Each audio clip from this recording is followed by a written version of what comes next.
I shaped it myself.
Good evening, everyone, and welcome to tonight's Moms for Liberty Wisconsin School District of Menomonee Falls Candidate Forum.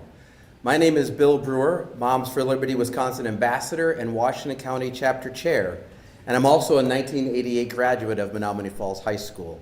And I'm excited to be here with you and with all of you this evening. Let's begin tonight, if you would please stand for the Pledge of Allegiance. Flag's right up here. Please remove your hats if you would. Thank you. I pledge allegiance to the flag of the United States of America and to the republic for which it stands, one nation under God, indivisible, with liberty and justice for all. Thank you. Moms for Liberty is dedicated to fighting for the survival of America by unifying, educating, and empowering parents to defend their parental rights at all levels of government. We want to see all parents empowered and thriving in a culture of liberty, and we accomplish this by standing for truth, building relationships, and empowering others.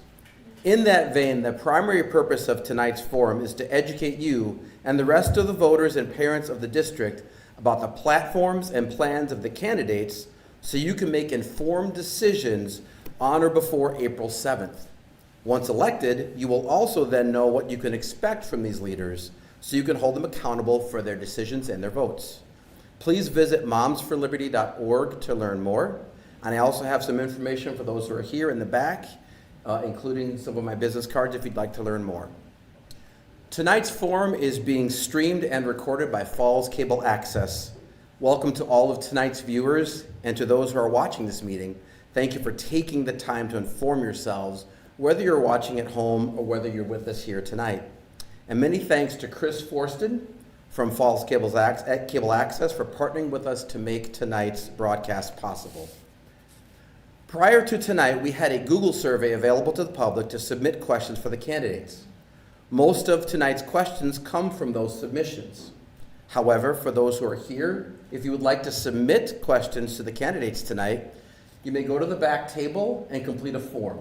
The volunteers back there will compare your question to the questions already being asked.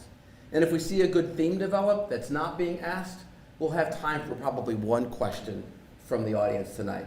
But rest assured, most of the questions were taken from direct input from your community.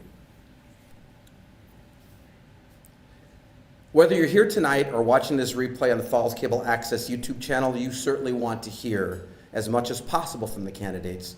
For that reason, I will ask our attendees to hold your applause, please, until we begin to close tonight's event. I will also ask that you refrain from outbursts and refrain from displaying signs. Any outburst of any kind, any signs of any kind, and you will be asked to immediately leave. Please respect your candidates and respect the process tonight. All 6 candidates were invited to tonight's forum, and only one of them declined. The other 5 are here, and I congratulate you and thank you for attending. Candidates were given some numbers in a random draw just a few minutes ago to determine their seating order. The first candidate was Becky Durline. She will have 2 minutes for her opening statement, and all candidates will have those same 2 minutes. We'll begin asking questions, and every question, they will have 90 seconds to answer those questions.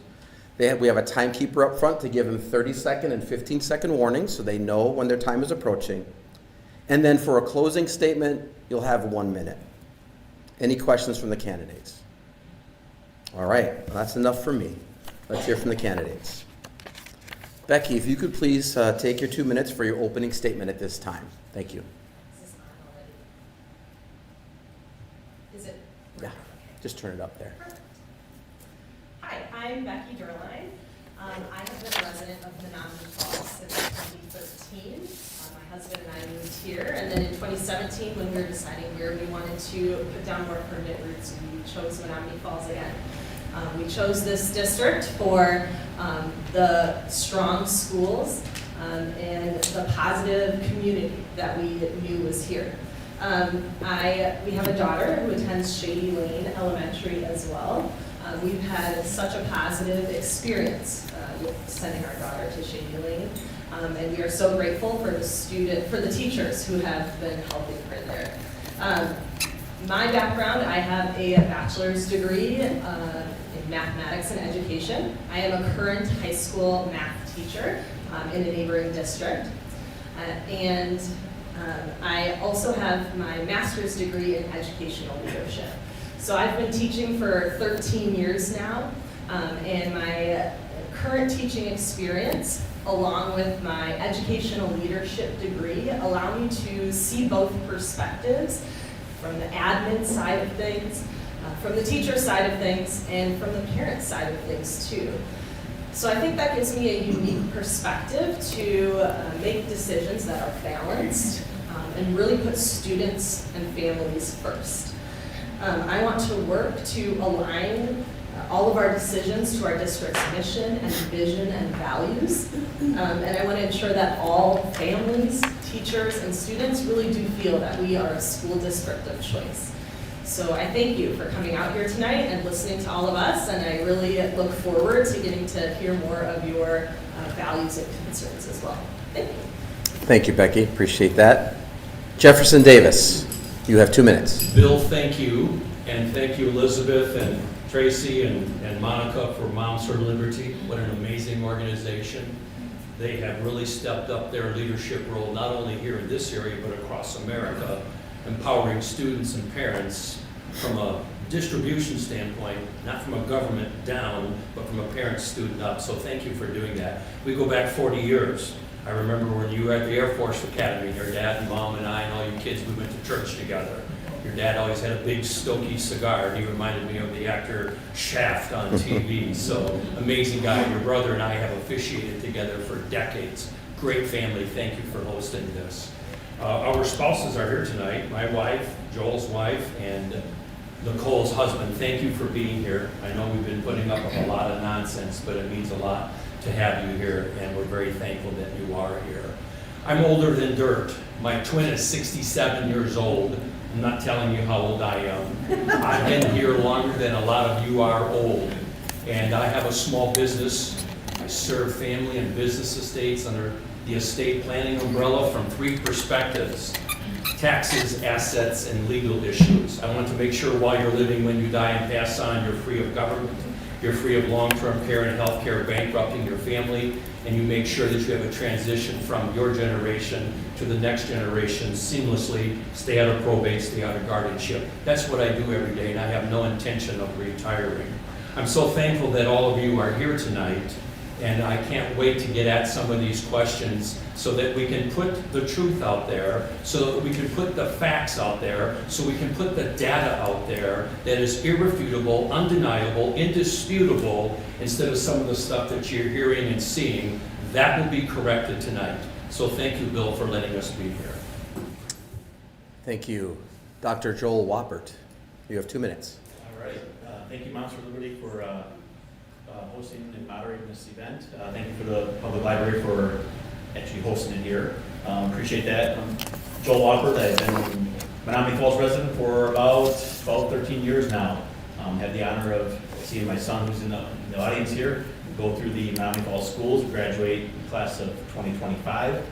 Very proud of him, very proud of the education that he received. Thank my wife for being here tonight. She's my rock. She's my strong hand that kind of guides me when I'm off the rocker. You are sometimes. But I appreciate you guys for being here. Thank everyone else for being here too. It's important that I think the community is engaged and involved in such a decision like this.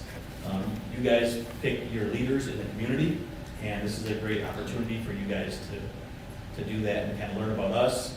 I'm excited to be here, and I'm going to actually save some time. Thank you, sir. Emily Kant Schlimme. Is this on? Yes, it is. You may just need to pull a little closer. There you go. Might as well. On the side. So, hi everyone, I'm Emily Kant Schlimme. My family has probably called Menomonee Falls home since 2020. And having spent part of my childhood here, I knew this was a wonderful community to come back and put down my roots and raise my children. I am a proud parent of 2 children who attend district schools. I have a kindergartner and 2nd grader who attend Shady Lane Elementary. And as a parent, I care deeply about the education and experiences that help our students learn and grow. Professionally, I bring over 15 years of HR and leadership experience. I also hold a professional of HR certification. I've led initiatives from recruiting and retention, engagement, leadership development, workforce planning, policy development as well. And much of my work has been focused on helping people and teams succeed, from developing leaders, supporting growth, and really fostering positive collaborative environments. And my work has taught me that the importance of listening early, bringing voices to the table, really can help make thoughtful and important decisions that people trust. I've also partnered with community organizations and schools to expand youth apprenticeships, dual enrollment programs, as well as support job readiness programs. These experiences really reinforced to me the importance of strong strategic partnerships and structured learning opportunities that really prepare students for success beyond graduation, giving them the skills and confidence to thrive once they're out in the world after they graduate. In the community, I do co-lead a group of second grade Girl Scouts. I serve as a team parent on Little League. I volunteer with PTO events and my church. And I'm ready to bring a parent perspective to the board, apply my HR expertise to support Thank you, Ms. educators Canch-Lemmy. and staff. Thank you very much, your time. Thank you very much. And we have Nicole Barker. You have 2 minutes. Thank you. Thank you. Good evening, Moms for Liberty members, fellow parents, grandparents, concerned citizens, and everyone gathered here tonight. Thank you from the bottom of my heart for hosting this, and also for the incredible work that you guys do every day. Standing up for parental rights, defending childhood innocence, and demanding schools that actually educate rather than push agendas and waste our hard-earned tax dollars. My name is Nicole Barker. I'm a nurse with more than 20 years of experience. The past 10 years, I've worked in behavioral health and substance abuse, where I've walked alongside families through some of the darkest moments in their lives. I know that events that happen as a child can have a dramatic impact on their lives growing up. I've worked in a county jail, helping people get through being separated from their families, obtaining resources for people who are severely mentally ill, and ensuring they're able to get the help that they need. I'm also proud to serve as president of the Menomonee Falls Public Library Board, where I work to keep the community resources accessible, family-friendly, responsibly managed, and focused on literacy and shared community values. I've led the library through the Children's Area Refresh, opening Latitude Cafe in the library, bringing in almost $8,000 last year that the library would not have had otherwise. Ensuring transparency by live streaming all of our meetings. And we are currently working on starting up a capital campaign for fundraising to remodel the rest of the first floor. Thank you. Thank you. We'll now move to the question and answer period. Just a reminder to all the candidates and those in attendance, you'll have 90 seconds to answer each of those questions. Again, you'll be given the warning at 30 and 15 seconds left up front here. And just a reminder for those, again, in the attending here, if you have a question you'd like to submit, please submit it at the back table. And we'll leave that open until 6:55. At 7 p.m., one of the volunteers will be bringing a question forward to be asked. So just as a reminder for everybody. Okay, so we're first going to go to Mr. Davis. First question. We received several questions from district residents related to budgets and finance, so that's where we'll go for the first question. According to the 2025-26 School District of Menomonee Falls final budget presentation, the Fund 10 operating budget expenditures exceed budgeted revenues, creating a deficit of $1.6 million. The question for you and the rest of the candidates here, how do you plan to address this impending budget deficit the district is facing without further growing a current teacher salary gap? Thank you, Bill. First of all, there is no deficit. The budgets have been balanced for 3 years in a row. We just found out, Nicole and I have been at several meetings in the last 2 or 3 months, that there's going to be a 4th year in a row next year of a balanced budget. So we have no structural deficits. I don't know where that information is from, but I've got the information from the superintendent and the current school board. We also know this, and I have to be real quick because we only have 90 seconds. The administrator superintendent's office has repurposed at least 4 to 5 positions, saving $650,000 minimum per year into perpetuity, and he's looking at repurposing another 2 to 3 positions that will bump that up to $1 million each year. Currently, we have a $59 million budget. 56% is from the local taxpayers, businesses, corporations, and landlords. The other is from the state. You never want to be too dependent upon a source that you don't have control over, and we don't have control over the state of Wisconsin, them pulling the rug out from us anytime they want to. So we need to become more independent of the state, not more dependent. We have 3,785 students in 6 schools. We got rid of $3.3 million in debt defeasance. We eliminated the non-referendum Fund 38 balance. In 6 years, Fund 39 referendum balance will be paid off. We have no operating referendums. We have no building referendums. We don't borrow money to fix things. We do it in-house. We have a $10 million program just across the creek here at the rec center, Riverside. Thank you, Mr. Davis. You gotta be kidding. Thank you, Mr. Davis. We'll move next to Dr. Wappert. Dr. Wappert, once you get the microphone, you will have 90 seconds. Thank you. All right, thank you. So, yeah, as Jefferson had put it, we are at a balanced budget for the 25-26 school year. Here's a little history on this. In September, when we had our annual business meeting, we presented a balanced budget. Okay, at this time, the state budget was not set. Okay, the state was going through their biennial budgeting, and it was not set. With what they had told the school districts, we presented a balanced budget. Okay. The state presented their numbers, and they shorted many school districts, especially when it comes to special education. That is what left us with the $1.6 million deficit. In the same time, the school district had a $4 million project, and this is how we solved this deficit. We had a $4 million project to move our district office so we could help the police department expand here at the village hall. We decided to move that to an area where we have space within the district. So we're not gonna build a new building, and we're not gonna do all that. So we put that in 2 phases. So that is how we covered that 1.6 million. We broke it up in 2 phases. We're gonna do 1 phase this year to get them moved over here to the new district office, and then we'll worry about phase 2 after phase 1 is complete. Thank you, Dr. Wappert. Ms. Kant-Schlimme. Keep it there, yeah. Yeah, if you could pass that down. You know, as Dr. Wappert has said, we did receive that last funding from the state, and the board did creatively look at our district relocation and how to cut the budget this year to level it out.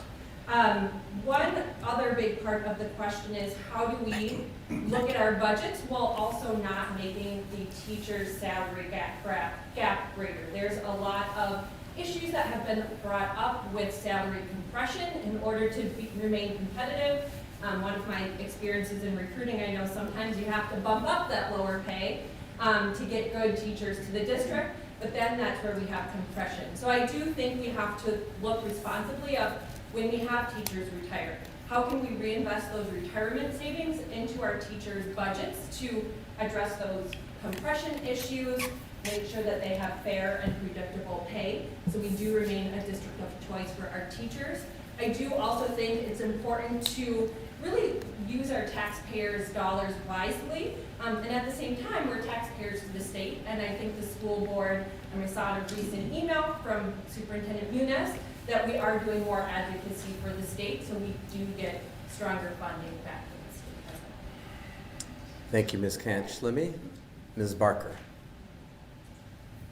So I believe that financially, the Menomonee Falls School District is in a good position due to Dr. Munoz and Caitlin Windler's quick and decisive actions. Right now, the mill rate is the lowest in 36 years. The CE and Riverside expansion is completed and is now open to the public, which cost $10 million and was able to be completed with no debt, no referendum, and without increasing taxes. There's been a balanced budget for the last 3 years and will continue to be balanced next year as well. For the fiscal year ending June 30th, 2025, the third-party auditors gave the Menomonee Falls School District the highest possible rating, which is an unmodified audit opinion. By collaborating with Dr. Munoz, Caitlin Windler, and her financial team, I believe we can continue to be fiscally responsible and avoid any referendums or tax hikes, and also investing into a salary schedule for the teachers would help to fix those compression issues, which I know that is already something that is being discussed and is being worked on. And I do believe that we do need to fix that so that the teachers have a schedule that they know what is coming in the future and that there isn't any compression. Thank you, Ms. Barker. Our final response for question 1, Ms. Derline. You have 90 seconds. As many candidates have already noted, we do have a balanced budget due to some very skillful financial planning from our school district. But that is no thanks to the funding that has come from the state. So promised funds have not been given. As Dr. Walker was saying, the way that school funding works is that the state promises a certain percentage of special education funding back to schools and predicts a certain percentage. And it's not until months and months later that the actual percentage comes out. Our district was very smart in budgeting for a less percentage than what the state promised, and it was still lower than that, which was this $1.6 million difference. With some very skillful ways of moving money around, our district does have a balanced budget this year and a balanced budget next year, but we need to be advocating for fair funding from the state, because if this trend continues, it is not sustainable for anyone. And you can look at public schools all over the state of Wisconsin. All public schools deserve funding, and we need to be advocating from the state for that fair funding. And that is something that I am committed to in this role as well. Advocating for that for our district and all districts in the state of Wisconsin. Thank you. Move to our next question. As I stated, and this will be Dr. Whopper, you'll have the first response. As I stated in my introduction, Moms for Liberty is a parental rights organization. So I was happy to see several questions from the community that are related to the roles of parents, teachers, and administration in the education of children. Here's your next question. What is the relationship between parents, teachers, and administration in the education of Menomonee Falls students, and what will you do to promote that relationship? Dr. Whopper, 90 seconds. All right, thank you. And I do honor the parental rights. I think parents should have their rights and say over their education. I think it's important to have a good relationship between parents, teachers, administration, with transparency, with open lines of communication, and parents should have their rights to opt their kids out of things that go against their beliefs. Parents should have their rights to see what the curriculum that is being taught to them is. It's very important that the parents and teachers work together, and we see this with parent-teacher organizations. We see this with whatever you're doing tomorrow, parent conferences. Sorry, thank you. Parent conferences. It's a great opportunity for parents to get face to face with the teacher and see what is going on. I know I like it when I go to my son, who's in North Middle School right now. I go to his conference and I see what he's working on. I see the progress he's making. I'm having these open lines of communication with teachers, and it's and that's how it should be. Thank you, Dr. Whopper. Ms. Kant-Schlemme. Yeah, I think this is a great question. I think parents, community members, teachers, administrators, we all play a part in making a strong school district. And I do believe that parents should absolutely have a say in their own child's education, while also balancing that a parent's choice shouldn't eliminate educator-led options for other students in the district. And so I think we need to find a really fine balance of that to make sure that parents are feeling that their kids are getting the education that they need and deserve, yet having all of those opt-out options if there is something that they are uncomfortable with. I do think we need to really trust our teachers as professionals that they are, utilize their expertise to really bring a well-rounded education to our students. And really where the school board's role falls in is our job, if elected, is really to provide an education for all students. We have to ensure that they have well-rounded, high-quality education that meets state standards and serves the needs of every student. And so I really think we need to have a balanced approach. I also think open communication, bringing all voices to the table are really key. We are much better together than we are divided, and so find ways that we can work together, collaborate, but then also have transparency in the process, because the more you know, the more confident you can be in your choices. Thank you, Ms. Cantlimi. Ms. Barker. I believe that the government does not co-parent with us. Parents have a fundamental right to know what is being taught and what books are in the library and what medical or other conversations are happening at school. A lot of times parents don't know right away, and they're not told until well after something happens, and that's unacceptable. I believe our libraries and schools should be mirrors of our community's values. My leadership on the library board proves that I can balance the diverse needs of the public while respecting the primary role of parents in choosing what materials are appropriate for their children. Parents are primary stakeholders in their education. I support an informed consent model for all curriculum and health-related decisions. I'm committed to transparency and the constitutional rights of every parent in this village. Thank you, Ms. Barker. Ms. Derline. The relationship between parents, students, and our school district is a partnership built on transparency, and I think that's where we need to lead from. Parents are absolutely stakeholders in their child's education, but we have some very, very educated individuals that are working for this school district, and we need to trust those individuals as well. It is absolutely a partnership, and we can lead with transparency. All parties are able to see curriculums, should be allowed to look through those things. We have opt-out policies already in place that are available for all families. And so allowing our community to understand what their options are is part of that transparent partnership. Educating students is not done in silos. We need to all be communicating together and working together. As a teacher, I see this firsthand. Communication with parents is so key. Communication with all of the adults that are working with that child to provide them with the best opportunities that we can give them is so important. So leading with partnership and transparency is the way to go. Thank you, Ms. Derline. Mr. Davis. Thank you. Let's put this in perspective. There's 600 employees that work for the school district, full-time equivalent about 500. There is a salary schedule. I have it in my car if you want to see it. The compression issue has been addressed and fixed. The lower teacher salaries have been increased massively in spite of what you're seeing and hearing. I can show you the salary schedule.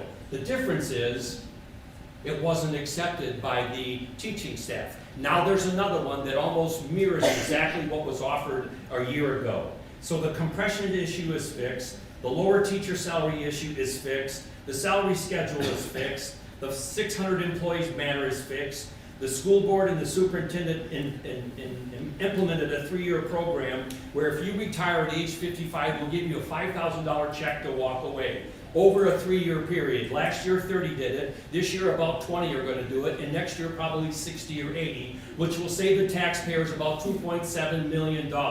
When you put that with the restructuring of the administration office, when you put that with the village board, we don't use their building anymore, you're talking real money. It's about $3.5 million in savings that we don't have to increase your taxes. Parents should be happy about that, teachers should be happy about that, and the community should be happy about that, because nothing else matters if we don't have them being happy. Thank you, Mr. Davis. For our next question, we will start with Ms. Kant-Schlimme. You'll take the first response. Another prevalent theme that emerged from district residents was leadership. And in that vein, here's our next question. What is the purpose of the School District of Menomonee Falls Board of Education, and how are you uniquely qualified to fulfill that purpose? You have 90 seconds. So I view the role of the school board as a role of governance, not micromanagement. Some of the key things that they focus on is setting policy and goals, hiring and evaluating leadership, specifically the superintendent, overseeing budget and resources, supporting staff, representing the community, and ensuring that we're having that compliance and accountability. And at the end of the day, their main focus is focusing on our students so they all have a great, well-rounded education. And where some of my skill set fits in, having a background in HR, I have done a lot with policy development. One thing I feel very strongly around policies is policies really shouldn't just hit that bare minimum. Obviously, we want to hit the bare legal minimum of all things, but I think it's important to have policies that are thoughtful, caring, and a policy is more than just a piece of paper. When we are looking at making these policy decisions as a board, we also have to think about what does that look like in the classroom? Do we need to give additional training or support to administrators and teachers to make sure the intention of our policies are played out? Thank you, Ms. Kant-Schlimme. Ms. Barker, and if you could please put the microphone a little closer so everybody can hear you real well. Thank you so much. Is that better? I think I know so. I talk kind of quiet. Yeah, that's, I just you can even take it out if you need to. Yeah, feel free, Is that please. better? Yeah, that's great. Thank you very much. All right, so I believe that as a member of the school board, it's actually kind of mirrored just as the library board is. You oversee with 7 members, 1 person, and that is, in the school board's case, the superintendent. In the library board's case, it's the library director. So we do kind of similar things. We oversee the budget, we make policy, we revise policy, we approve policy, we approve budgets, hire and oversee the either superintendent, or in my case, it's the library director. We represent the community's values and expectations. We ensure accountability to students, parents, and taxpayers. In the case of the library, to the community members and everyone who visits our library. I believe that school boards shouldn't micromanage, as that's the superintendent's job. But boards absolutely should set clear expectations for academic excellence, curriculum standards, and parental involvement. I see my role as being the voice for parents who want transparency and excellence, making data-driven decisions based on what produces results, holding administrators accountable to measurable outcomes, ensuring our schools reflect our community's values, and being accessible and responsive to constituent concerns. Thank you, Ms. Barker. Appreciate it. Thank you very much. Ms. Derline. The role of the school board is to represent our community with transparency and open communication. The role of the school board is governance, not micromanagement. We are here to provide oversight and not interference into day-to-day activities. The school board is there to set policies that guide our school district and allow our professionals that work for the school district to provide the best education possible for our students. We are here to ensure that our district is following and meeting its mission and vision. We are here to make sure that we are meeting our 4 big aims and that our district is making thoughtful, balanced decisions that represent our community. We are here to be open, to communicate with the public, listen to the public's concerns, and make balanced decisions and informed decisions. We are here to create structures and systems, not to micromanage the day-to-day operations of what is happening in a school every single day. Thank you, Ms. Derline. Mr. Davis. You have 90 seconds. Thank you, Bill. There's only one reason that we should be on the school board, and it's manifested in 3,785 reasons. That's how many kids we have in our school district, and it's going this way, not this way. So we need to do everything we can to hold on to that. How does it manifest itself? This school district is the most transparent school district anywhere in the state of Wisconsin. Here's one reason right here. There's another reason we're doing this all the time. All of the committee meetings I've been to, all of the school board meetings that I've been to have been broadcast live. You can go to the district website. It's interactive in real time. You can get the monthly newsletter. You can email, you can call, you can text the superintendent, the school board members. There's some of them here tonight. They are available. And there's many, many more ways of transparency. Now, the manifestation of what our role is, we need to create an independent, neutral, and safe educational environment. What does that look like? We have spent $1 million on curriculum for science, English language, social studies, and math. The achievement and growth scores were in the 60s. Now they're over 80s. They're going off the charts. That's good. We're number 9 out of 361 school districts. And the last thing is, we have AP advancement classes at the high school. More people are participating, getting higher scores, and we went from bronze to silver, and we're just getting started. Thank you, Mr. Davis. Dr. Wappert, you have the last response. All right, thank you. I think a couple people stole some of my answers. I probably should have covered them up. You know, we are elected by the community for the community, right? We represent the community for governance of our schools, not management.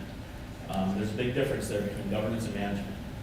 A lot of our role revolves around creating policies that are required to meet state and federal statutes and laws. Part of our school board's role is curriculum approval. Okay, taking feedback from the community of what our values are should be transferred to the curriculum that we provide. Budget approval is a huge one. We are elected as officials to be good stewards of taxpayer money, which we do here at Menomonee Falls. As far as our management, we only manage one employee, and that is the superintendent. We are responsible for hiring him and doing his performance review. And why am I qualified? I served in public sector leadership for 7 to 10 years now in the local government. I have my doctorate in business administration, and the school board is a business that we need to run and make smart leadership decisions. Thank you, Dr. Wappert. For our next question, Ms. Barker, you will have the first response. As you can imagine, some of our submitted questions relate directly to prevalent cultural questions facing K-12 districts across Wisconsin and across the country today. I'll paraphrase one resident's entry with this question: should biological males be allowed to participate in female sports against biological females? Why or why not? You have 90 seconds. Absolutely not. And I'll tell you this from a nursing perspective. Biological males are built differently than females. By allowing biological males to compete against females, they're gonna win most of the time. And this is why we had a separation between male and female sports in the first place. Because their muscle mass is bigger, their bone structure is different, which allows them to run faster, climb higher, jump higher than any female could, no matter how much they train. And that's what. Thank you, Ms. Barker. Ms. Derline, you'll have the next response, but before you give your response, I want to remind those in attendance that any outbursts will not be tolerated. These are questions that came from your residents. So please respect the process. Thank you. Ms. Derline? As a school board member, it would not be my job to invent new rules on the fly, but it is my job to ensure that we are following laws and guidelines as put out by the organizations that are already putting out those laws. So the WIAA, there are Title IX laws. It is my job to follow those laws and prevent risk, while also ensuring that our district is treating students respectfully with dignity. Thank you, Ms. Derline. Mr. Davis, You might you give have, her 60 seconds? you have 90 seconds, sir. Okay, all right. Before I continue, my wife and I brought our property tax bill from the last 40 years. It wasn't that long ago that we were paying $2,000 a year for the school district. Now we're under $1,500. That's a 25% cut through fiscal sound management and the village trustees and the village president who are in this room because they expanded the tax base to help us with issues about biological men and women's sports. So I just want, and you can see this later if you want to. And yes, it has something to do with the question. So number 2, we all have 23 pairs of chromosomes. The first 22 pair are exactly the same. They're called autosomes. It's the 23rd pair that determines what sex we are. You're either going to be an XX, a female, or you're going to be an XY, a male. And the man determines that because he either donates an X chromosome to the mother and they have a baby girl, or he donates a Y chromosome and they have a baby boy. That can't be changed. So the answer to your question is no, men should not be in biological sports. My wife works out at a local facility, and it's a facility that allows men to be in the women's restrooms. Good Lord Almighty, why would we allow that in our schools? So I will strongly, but I'll do everything I can to protect a person who's being challenged by that situation, but we are not going to allow men in girls' sports if I'm successful being on the school board. Thank you, Mr. Davis. Dr. Whopper. All right. Should biological males be allowed to participate in female sports? Absolutely not.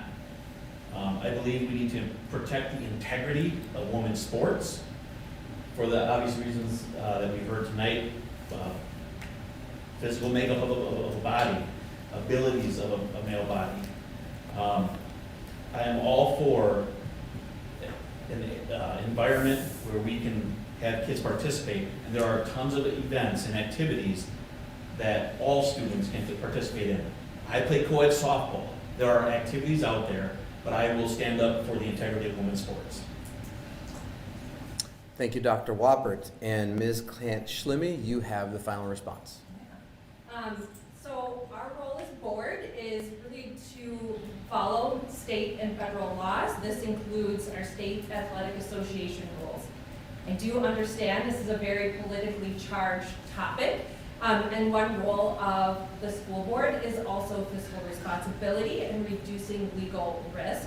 And so I think it's very important that when we are looking at policies related to this, we are watching closely state and federal laws related to this. I really feel that the decisions really should be guided by the law and best practices rather than pressure from social media or political pressure. Also, at the end of the day, the role of the school board is to support student well-being while ensuring fairness. It's really important that a school community that fosters acceptance, gives mental health support where it's needed, and supports all students while maintaining equal and fair opportunities for every student to participate and succeed. Thank you, Ms. Kant-Schlimme. And now for this next question, Ms. Derline, you will have the first response. An area of growing concern in K-12 education is artificial intelligence, or AI, as we all know it. Moms for Liberty is taking a leadership position nationally on this topic by helping parents understand AI, its algorithms, and how its use is impacting our children. For all the potential benefits of using AI in the classroom, there are already significant risks emerging. Just one example, the Center for Democracy and Technology reports that 1 in 5 high school students say that they or someone they know has had a romantic relationship with AI. What guardrails should the School District of Menomonee Falls Board of Education put in place to leverage the benefits of AI while simultaneously protecting children from its potential harmful effects? You have 90 seconds. Our school district has embedded technology with students in the classroom for a very long time now. AI is obviously some very uncharted territory. that we do need to take some thoughtful time to create policies around. To ensure that all families feel safe, our district is already working with its technology professionals to ensure that safety is a #1 concern. There are safety measures already put in place for the technology that we do have, flags that will come up if inappropriate things are happening on those district devices. But obviously AI is something very new that we do need to help educate our students about. It's the role of teachers and administrators in partnership with library media specialists and technology specialists to create lessons that help our students understand proper use of AI, because it's a very powerful tool. It's not going away, and it is something that they're going to probably be using after high school. So how to leverage that in a professional way, and how to make sure that they don't fall into any of those risk areas. Thank you, Ms. Durline. Mr. Davis, you have 90 seconds. Thank you, Bill. So this is a very poisonous minefield, potentially. But I have total faith and confidence in our superintendent and the majority of the existing school board. And if I'm fortunate enough to join that school board, that the manifestation of addressing this will look something like this. Nicole and Joel and I have been at many meetings together. They take this very seriously. This is similar to cell phones 25 years ago. This is similar to internet 30 years ago, or whatever the number is. This is now just a new manifestation of what can we do to make sure the parents, the community at large, the administration, the teaching staff, and the students, if we truly believe that our responsibility as a school board is to give all 3,785 students an independent, neutral, and safe educational environment where this would fit. Anything short of that would be a total failure. So I know how the curriculum, the protection things work, because I've sat there. I've looked at the policy books. I've looked at the forms you have to fill out. I've heard the staff. I've seen the superintendent. I've seen the school board members ask questions. They take this very seriously. And if we can collectively agree that we can get this done without the finger pointing and the snarkiness, I think this will be very easy for this community to come to an understanding and an agreement to make sure that this happens. Thank you, Mr. Davis. Dr. Wappert. All right, now finally a question that's in my wheelhouse. For those who don't know, I am the director of IT. I am currently working on the same situation or the same problem that we have at local government. AI, it's a gift and a curse, to be honest. You can develop some great stuff from it. My son knows AI really well. Sorry, he knows what I'm talking about. But there is a scary world. There is poisoning, there's hallucinations, there's a lot of bad stuff that can come from AI. I wrote a 176-page dissertation on it. For schools, what can we do? Well, we can educate our kids. Okay, I think one big thing is awareness, knowing what AI is, that not everything in AI is true, and that AI can create some pretty nasty stuff. There's things called deep fakes, where you can create videos and pictures and develop all this content that it can be used for malicious activities. I think education on AI is important. And then setting up rails, monitoring AI. There are many programs out there that can monitor what goes in AI and what comes out of AI. And I think it is important that if schools are going to allow AI, they need to invest in these technologies that can monitor this and keep their kids safe. Thank you, Dr. Wappert. Ms. Kant-Schlimme, you have 90 seconds. I was excited for this question too, because I was literally working today with our AI and cybersecurity team on putting training together for AI in the workplace and how to use it safely. Because there are a lot of ways that can go, but there are a lot of creative, useful ways to use AI, and I think this school district should really find a nice balance of how do we put these safe rails up, that students are safe, they can use it, the dangers aren't there. But how can we also leverage that to teach our students really critical skills? These are going to be skills that they need to use in the workplace. And you can put anything into AI, but what you get out is only as good as what you put into it. So I think we need to find a balance of teaching these kids how to use it well, how to use it appropriately, and how to check those sources. Just like when I was growing up, we could use Wikipedia or find a website, but I'd always have to look, does it have a .org, or does it have something else to verify, which now it's a lot more complicated than when I was in high school. But I think we really need to find a balance, utilize technology though to keep those safeguards, because it's going to be an important skill set for our kids to learn, but how to do it safely and keep them safe is going to be the key. Thank you. And for the final response, Ms. Barker, you have 90 seconds. Thank you. I honestly don't know too much about AI. I don't use it very often. But I do know that as a mom who does homeschool three of my children, there's definitely the potential for cheating. And AI can write papers for you and can make all kinds of fun things that, kids will use because they don't want to write it themselves. So I definitely think having guidelines in place, making sure there's policies in place that protect not only the students, but also the teachers, and making sure that there is ways to check for AI and make sure that the kids aren't cheating or whatever they may be doing with it. And then also, like Dr. Welford said, educating the kids on what is best practices and how to use it effectively and safely. Okay. Thank you, Ms. Barter. And we are approaching the time for submitting questions. I don't see too much traffic back there. Candidates, we might have time for 2 questions from the audience. So, ladies, if you could bring the top 2 questions up for me, that would be great. The next question, we will begin with Mr. Davis. Our next question pertains to character education. Some people say that guidance counselors and teachers have a role or even a responsibility to promote inclusivity and different forms of social justice, remove bias, and bring about the systemic change that results in equitable outcomes for all students.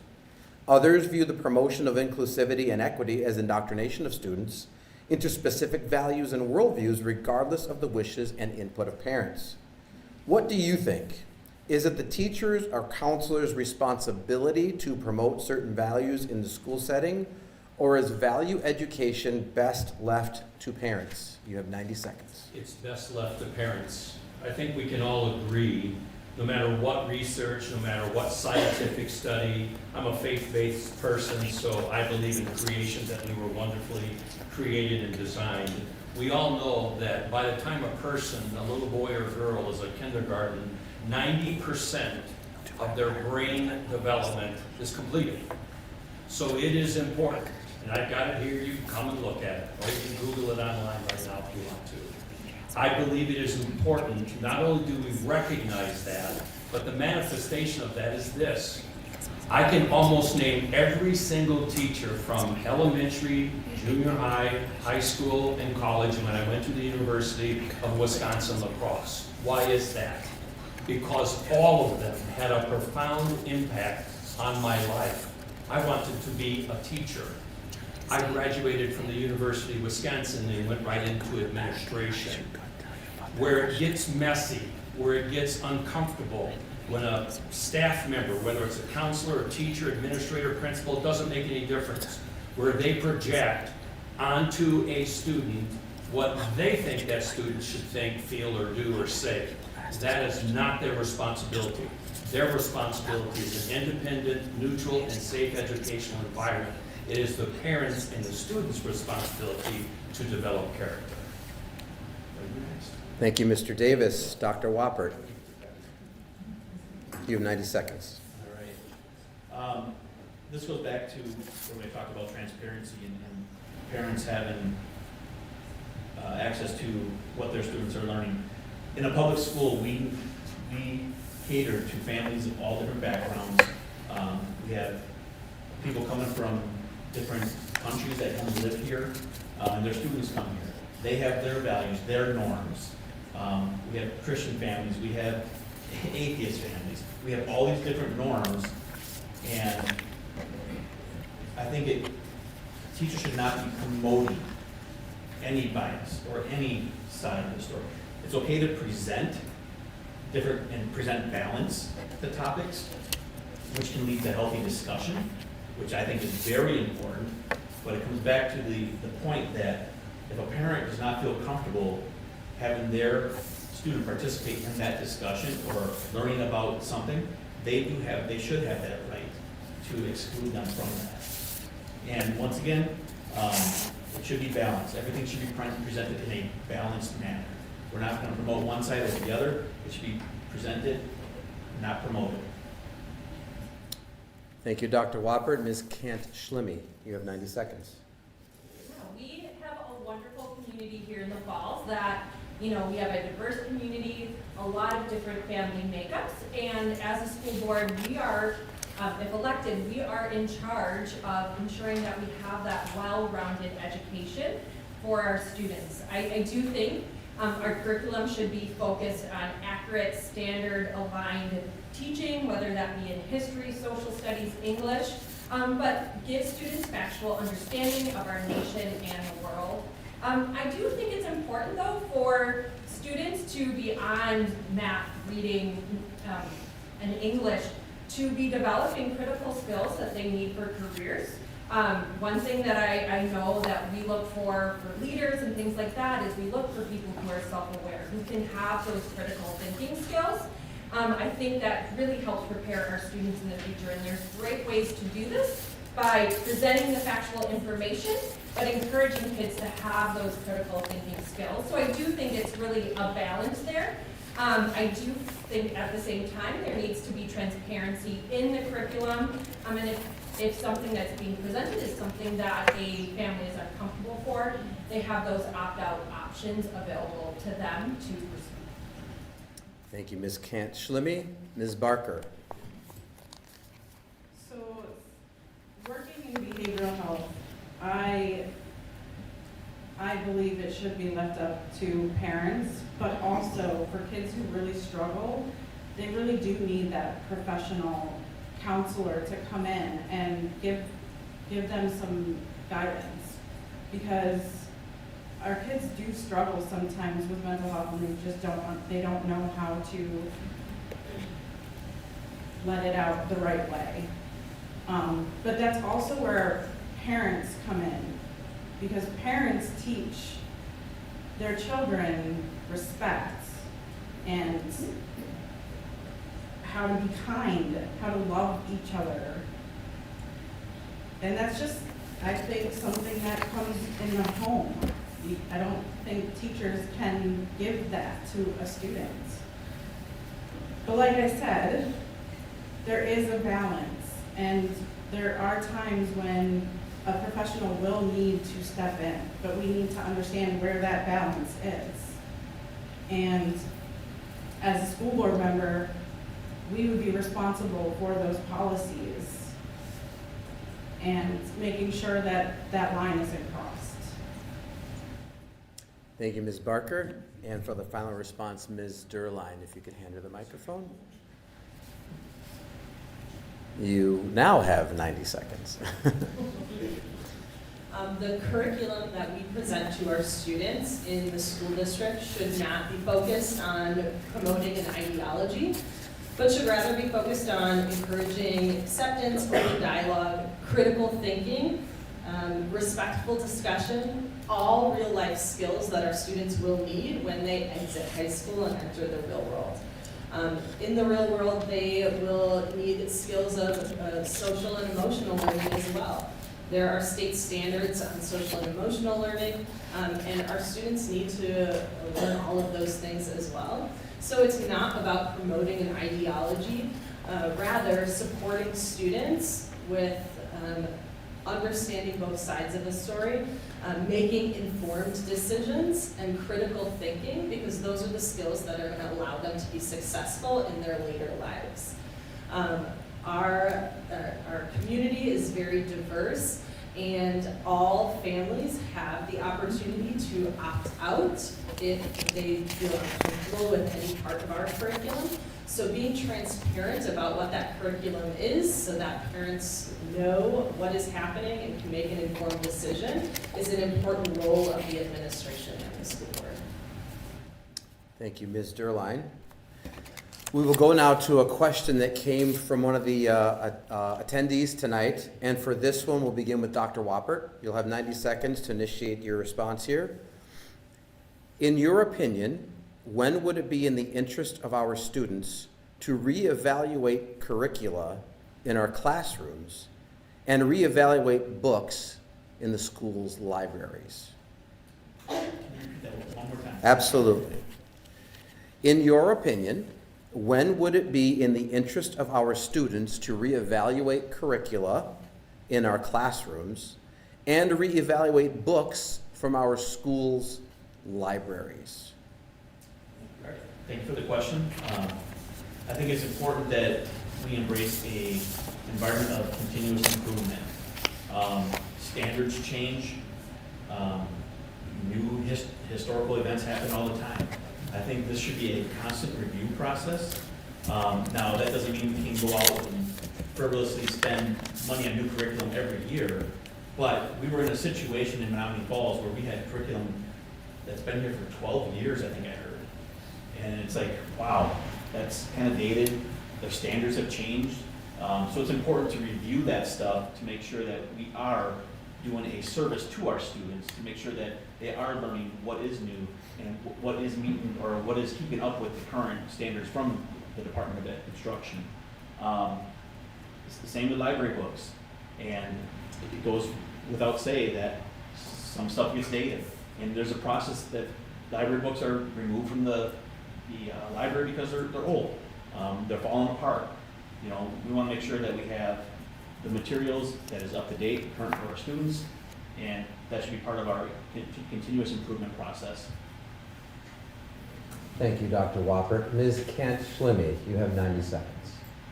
I think one thing to really leverage when looking to reevaluate curriculum, books, and libraries is leverage our educational professionals. This is what they went to school for, what they have expertise, and, you know, calling on them, they'll kind of know, hey, is our stuff being updated? How are state standards changing, and how are our curriculum and things like that aligning?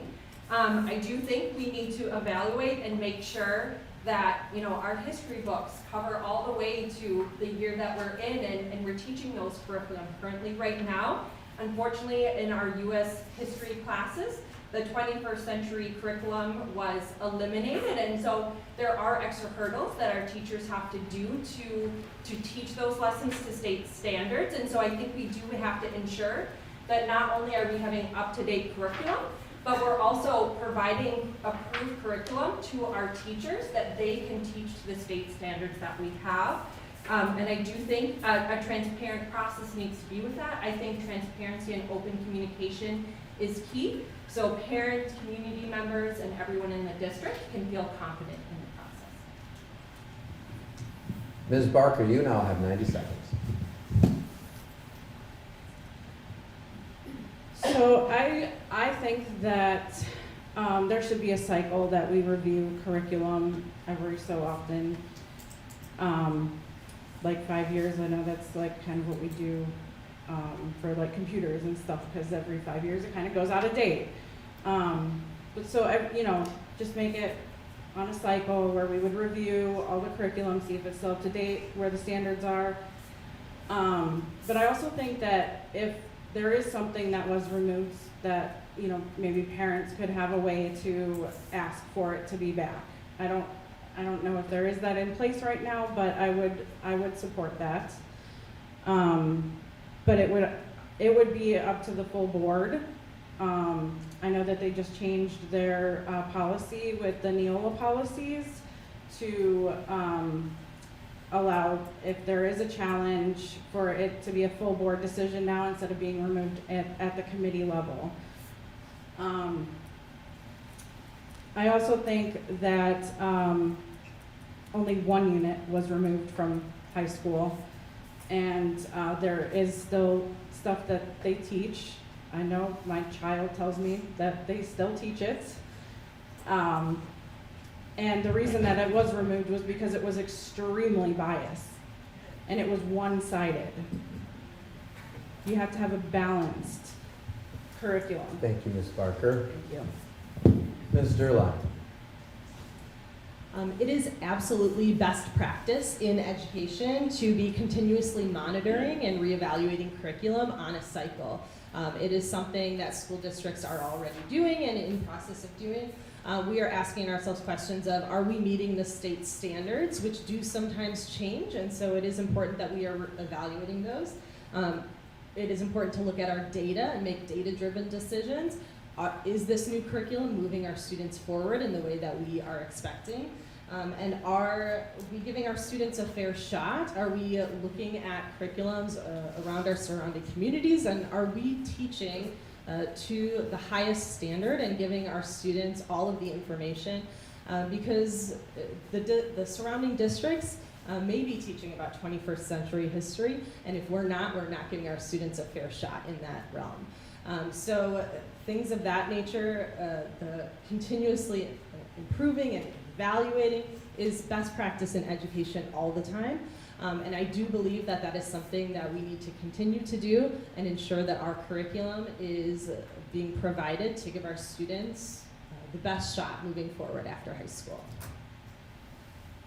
Thank you, Ms. Durline. And for the final response, Mr. Davis. Thank you, Bill. This should be done in real time, but let's be frank and candid with each other. There aren't enough trees in Wisconsin or ink in a barrel to write down every single little thing, because someone will pick it apart and go, well, that's not what it says.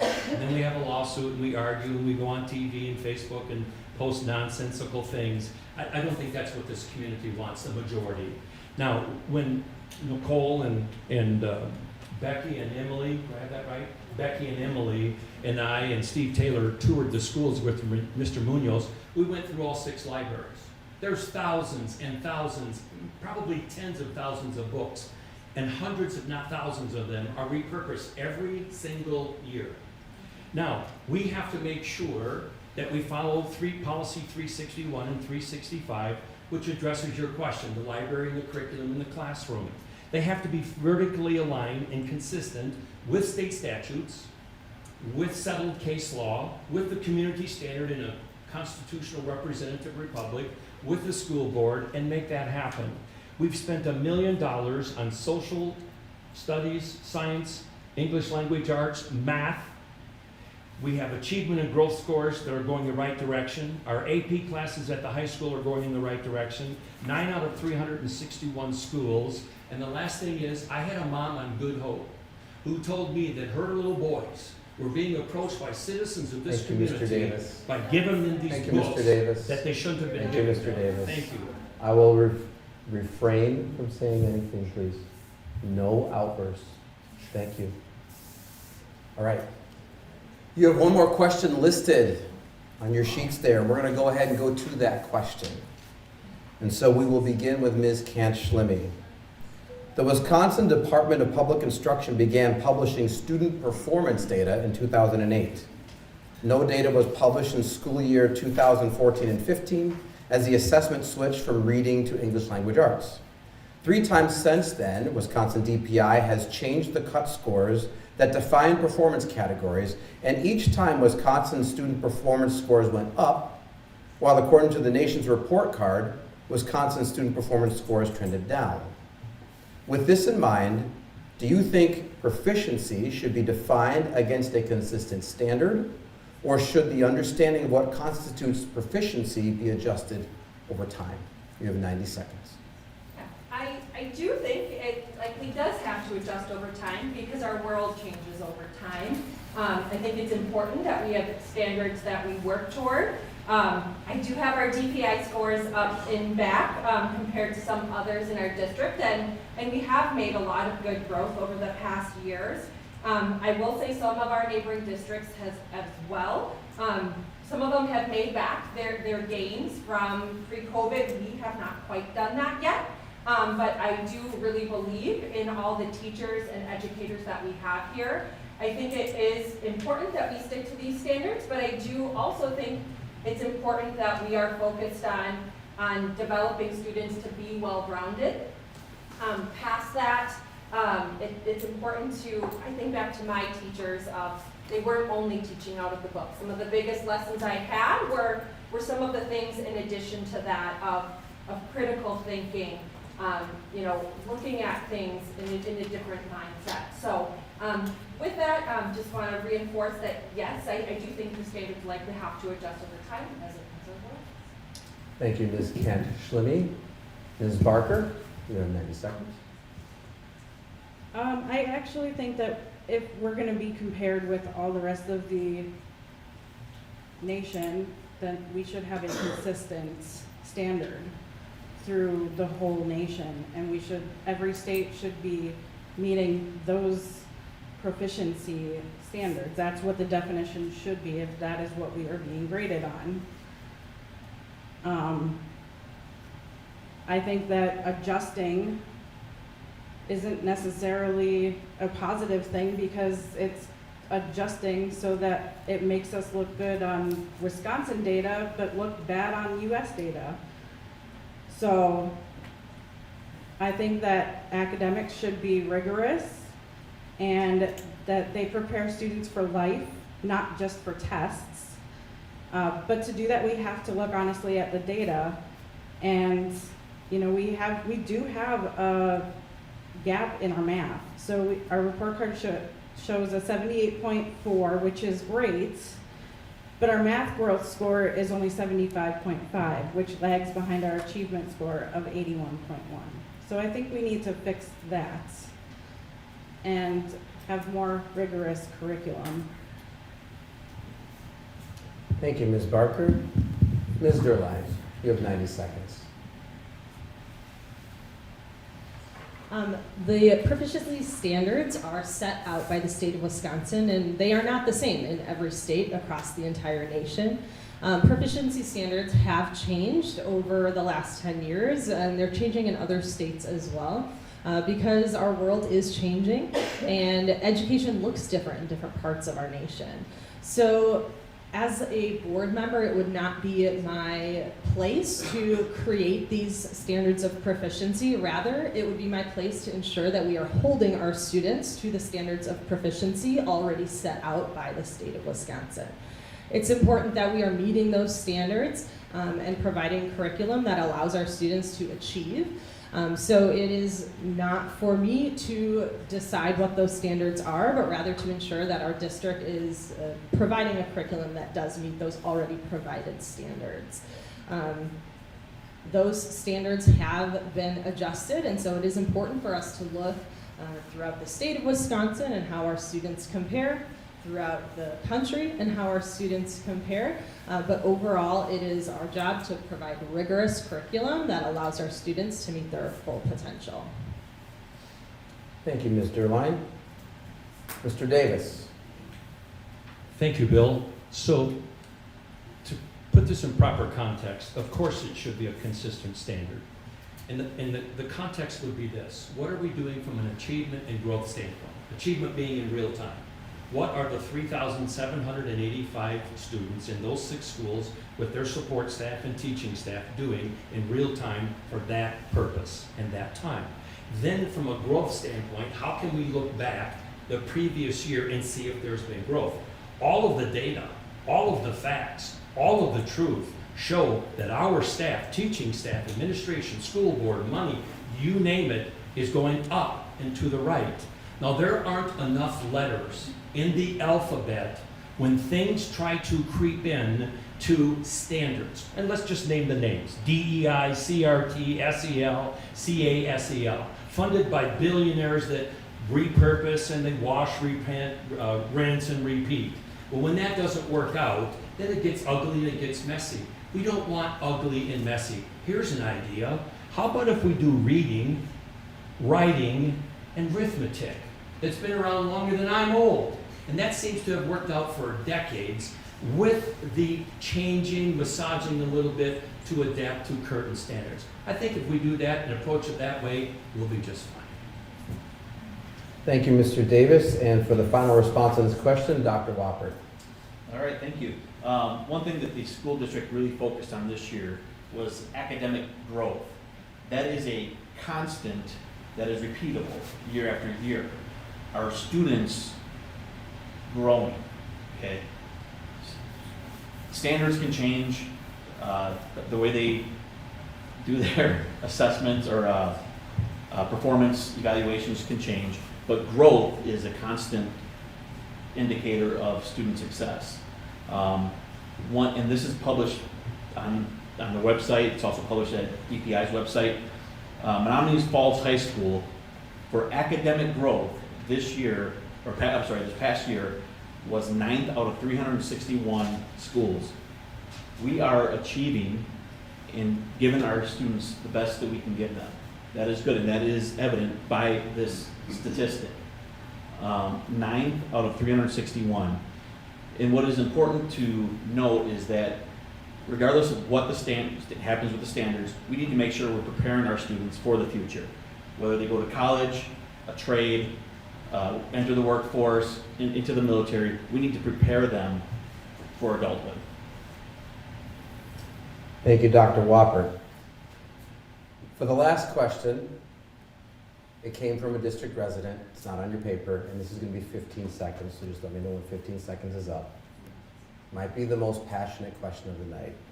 And we're going to start with Ms. Barker. From an official 2024 survey, 80% of the village constituents responded that they do not agree with or want Phoenix as their mascot and community identity. Will you right this wrong and represent the vast majority of the school district, and I'm quoting this resident, by changing our mascot to Indian, Titan, or something else? Welcome to the minefield. I'd say that I'm Candidates? leaving that up to the residents. If they bring that to the school board and they have the money to come behind it, because it costs a lot of money to change the mascot, I will be happy to do that. Thank you, Ms. Barker. Please, Ms. Durline, when she gets the microphone, she will have 15 seconds.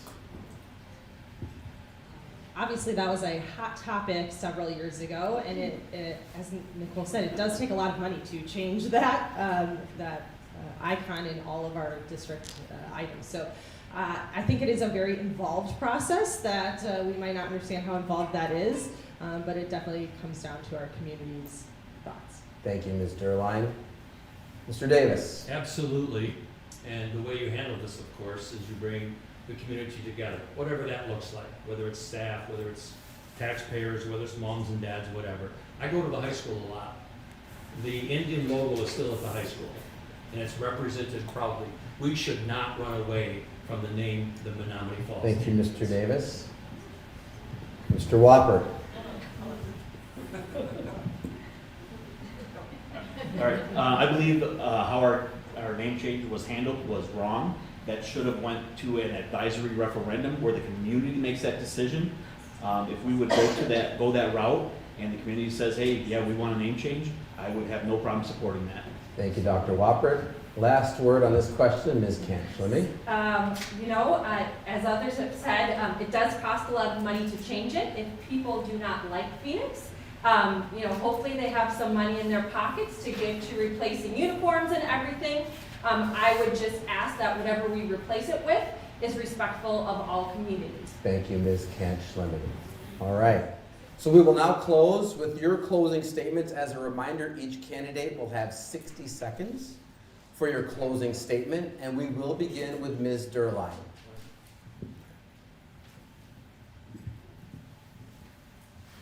I just want to close tonight by, first of all, thanking everyone that came out tonight to hear all of our perspectives and for being such an active member in the community. It really means a lot. Your voices matter, and this school district and this election really matters. And what you think and what you have to say about it is what is driving this district. So thank you so much for being active and being involved. Public education is something I'm very passionate about and something that I have put my entire career into.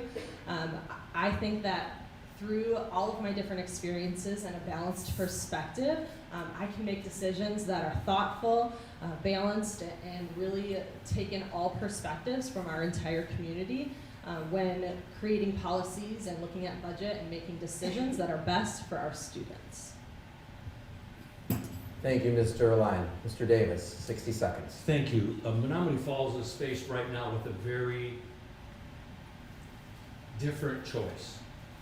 The current school board is 5-2. Flipping of 2 seats will take it in a totally different direction that I don't think this community, the majority, in a constitutional representative republic that will honor and observe this year for 250 years, I don't think the majority of the people want to take this school district in that direction. Now, that's their choice, but I fundamentally disagree with the direction of the posts that I'm reading, of the videos that I'm seeing, where certain people running for this position want to take this district. I totally support our superintendent. I know there's people that want to have him removed on April 8th if they can. Not me. I want him to stay. I totally support what this school board, the majority, have been going through for the last 3 or 4 years. It's almost unforgivable what they've gone through, but we will fix that as well. We're going up and to the right. We will continue to do that in a financial responsible way. Thank you, sir. Dr. Whopper, you have 60 seconds. All right, I want to thank everyone for coming tonight. It's been a privilege to serve the community the last 3 years on school board. And if it's your will, if it's the community's will, I hope you vote me, re-elect me back in on April 7th, so I can serve you for another 3 years. I've had a blast serving our kids, speaking at career days, handing out, the best feeling is when you hand out a diploma to a high school graduate. That was amazing. And I had the opportunity to hand that to my son, so that's pretty cool. But it really is about the students and serving our students, serving our community, making sure we are making the right decisions that we can help our students become successful as they become adults, and they can take care of us as we get old. So once again, I want to thank everyone for being here. I thank all these candidates for being here as well. It's unfortunate we couldn't have all 6 here tonight, but thank you all for being here. I really appreciate it. Thank you, Dr. Whopper. Ms. Kant-Schlimme, you have 60 seconds. I also want to thank everyone for being here. I think it's great to see a full room. That means we have a full room of people who really care about education and our community, and I can't think of a better thing than that. And that's really one thing that has inspired me to run for school board, because I really care that I want every student to have the tools that they need to succeed, not just to, get through to graduation, but to succeed in life. And I think one big part of that is our teachers and our staff. They make that possible. They deserve the respect, the resources, and support. And at the end of the day, I know I'm close on time, but I care deeply about our students, our schools, and our community. And if elected, I will work very hard to ensure that every student has the support to reach their potential. Thank you, Ms. Kant-Schlimme. Final statement from Ms. Barker. You have 60 seconds. Thank you again, Moms for Liberty, for this outstanding forum and for the relentless work that you do to empower parents, protect our children, and restore the education that serves our kids. Tonight I've shared why I am running and why this matters very deeply to me. I've spent my whole career, over 20 years, serving other people, and the last 3 years on the library board serving this community.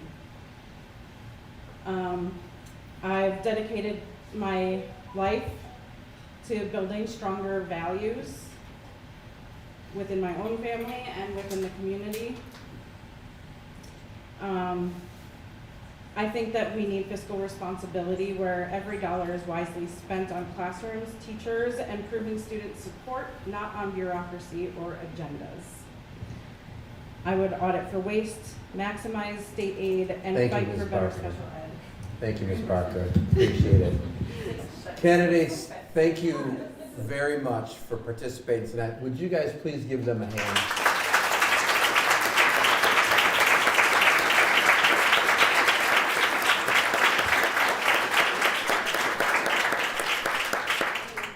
I have a list of folks I just want to give brief thanks to.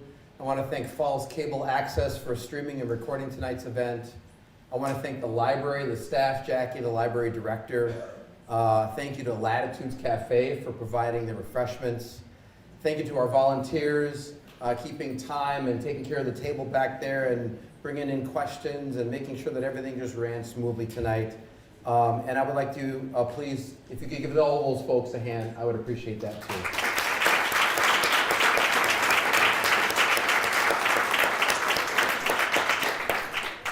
Running for public office is not easy. So I commend you again, the candidates, for your willingness to put in the work that it takes to win the election. And I want to thank those of you who have attended tonight's forum for being respectful and attentive. Thanks for holding it together. I pray that those who live here and all who watch this, those who are here live and all who watch this replay are now more informed about the candidates. I want to encourage all of you to exercise the freedom granted to you by God and protected over the centuries by the brave men and women in our armed forces. Vote on or before April 7th. May God's will be done in this election, and may God bless all of you. Good night.